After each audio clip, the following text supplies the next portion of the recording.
ഇന്നെന്താ കരഞ്ഞോ നിങ്ങള്? എന്ത് പറ്റി? എന്താ എന്ത് പറ്റി? എന്നോട് പറയാൻ പറ്റുമെങ്കിൽ പറ. ആണോ? ദൈവം എന്റെ പ്രാർത്ഥന കേട്ടു. ഇനി എന്റെ ക്ലാരേച്ചിക്കും മോൾക്കും ഒന്നിനും വിഷമം വരില്ലല്ലോ. പക്ഷേ ക്ലാര അവനെ സ്വീകരിക്കുമെന്ന് എനിക്ക് തോന്നുന്നില്ല. അവളെ തെറ്റു പറയാനും പറ്റില്ലല്ലോ. സഹിച്ചത് മൊത്തം അവളല്ലേ. പക്ഷേ അവൾ അവരോട് ഒരു വട്ടം ക്ഷമിക്കാൻ തയ്യാറായിരുന്നെങ്കിലെന്ന് ഞാനിപ്പോ ആഗ്രഹിക്കുന്നുണ്ട്. സാരമില്ല, എല്ലാം ശരിയാ. ജോഷിയാണ് ഇവ മോളുടെ അച്ഛനെന്ന് അവൾ അറിയുമ്പോ എന്നോടുള്ള സ്നേഹം അവൾക്ക് കുറഞ്ഞു പോവും. ഇച്ചാനെന്താ കൊച്ചു കുട്ടികളെ പോലെയൊക്കെ സംസാരിക്കുന്നേ? അങ്ങനെയൊന്നും ഉണ്ടാവില്ല. നിങ്ങൾ വളർത്തിയ മോളല്ലേ അവൾക്ക് അങ്ങനെയൊന്നും ചിന്തിക്കാൻ പോലും പറ്റുന്നുണ്ടാവില്ല. നിങ്ങൾ രണ്ടുപേരും അവൾക്ക് ഒരുപോലെ ആയിരിക്കുമെന്ന് എനിക്ക് ഉറപ്പുണ്ട്. നീ ശരിക്കും ഈ ഭൂമി വിട്ട് എന്നെ വിട്ട് പോയെന്ന് എനിക്കിപ്പോഴും വിശ്വസിക്കാൻ പറ്റുന്നില്ല. നീ ജീവനോടെ എവിടെയെങ്കിലും ഉണ്ടെന്ന് തന്നെയാണ് ഞാൻ വിശ്വസിക്കുന്നത്.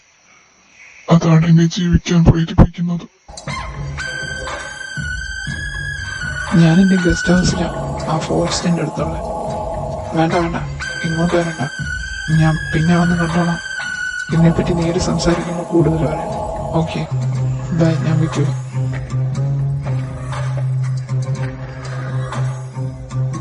അവളെവിടെ? ഫുഡ് കഴിച്ചു?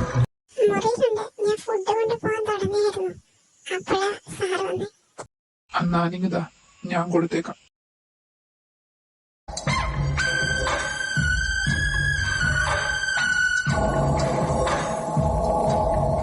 കഴിക്കടി. എനിക്ക് വേണ്ട.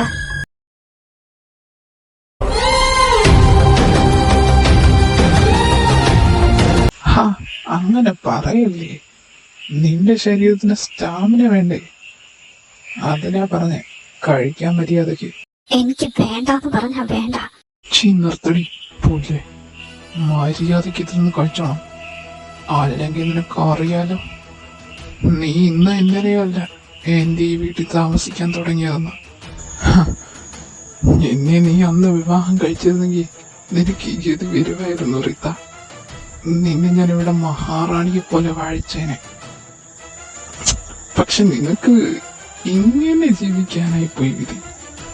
അന്ന് നീ എന്നെ വേദനിപ്പിച്ചിട്ട് പോയെന്ന് ഞാൻ തീരുമാനിച്ചതാ. നിന്നെ അവനെ സ്വസ്ഥമായിട്ട് ഞാൻ ജീവിക്കാൻ സമ്മതിക്കില്ലെന്ന്. നീ അധികം അഹങ്കരിക്കേണ്ട ആലോചി. എന്നെ രക്ഷിക്കാൻ എന്റെ ഭർത്താവ് വരും, എന്റെ മകൻ വരും.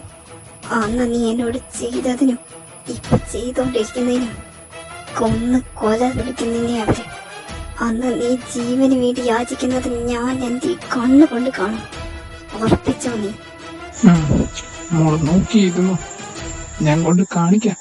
നിന്റെ മകന്റെ ഭർത്താവിന്റെ ശവം എല്ലാം നിന്റെ കൂടി തെറ്റലേറിത്ത. നീ ഇത്രയേറെ സ്നേഹിക്കുന്ന ഭർത്താവിനെ നീ എന്തുകൊണ്ട് അവിശ്വസിച്ചു? അയാൾക്ക് തെറ്റുപറ്റിയാലും നീ അയാളെ വിട്ടുകളയാൻ പാടുണ്ടായിരുന്നു. എല്ലാം നിന്റെ കയ്യിലെ മിസ്റ്റേക്ക്. അതിന് നീ തന്നെയല്ലേ ഇപ്പൊ അനുഭവിക്കുന്നത്. പിന്നെ നിനക്കറിയോ, നിന്റെ മോന്റെ കല്യാണം കഴിഞ്ഞു. അവനിപ്പം മാഫിയ ഡോണല്ലേ. അവനിട്ട് ഞാൻ ഒരു ദിവസം കൊടുക്കുന്നുണ്ട്. ജിയോണ റെഡിയോ? നമുക്കൊരിടം വരെ പോവാം. എവിടേക്ക്? അതൊക്കെ അവിടെ ചെല്ലുമ്പോ പറയാം. ഇപ്പൊ നീ റെഡിയായി വേഗം വാ, ടൈമില്ല. എനിക്ക് ഓഫീസിൽ കൂടെ പോകാനുള്ളത്.